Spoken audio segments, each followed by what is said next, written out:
মনুষ্যত্বের মৃত্যু। আজকাল মানুষের ভিড়ে মানুষ খুঁজে পাওয়া যায় না। চোখ আছে, ঠোঁট আছে, হাসিও আছে, কিন্তু সেই চোখে আর মমতা নেই, সেই ঠোঁটে আর সান্ত্বনার ভাষা নেই। মানুষগুলো যেন ধীরে ধীরে অমানুষ হয়ে যাচ্ছে, মনুষ্যত্ব হারিয়ে ফেলা রোবট হয়ে যাচ্ছে।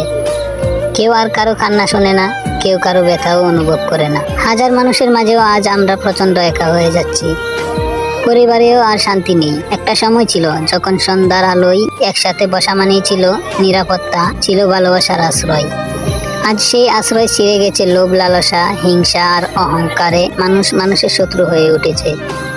সবচেয়ে ভয় লাগে যখন মনে হয় এই পৃথিবীতে একদিন ভরে যাবে শুধুই মানুষের চেহারার রোবটদের ভিড়ে। তাদের চোখে আর ভালোবাসা থাকবে না, থাকবে না কান্না, কেবল শূন্য দৃষ্টি আর নিঃশব্দ অন্ধকার। হয়তো একদিন ইতিহাস লেখা হবে, মানুষ বেঁচে ছিল এই পৃথিবীতে, কিন্তু মনুষ্যত্ব মরে গিয়েছিল।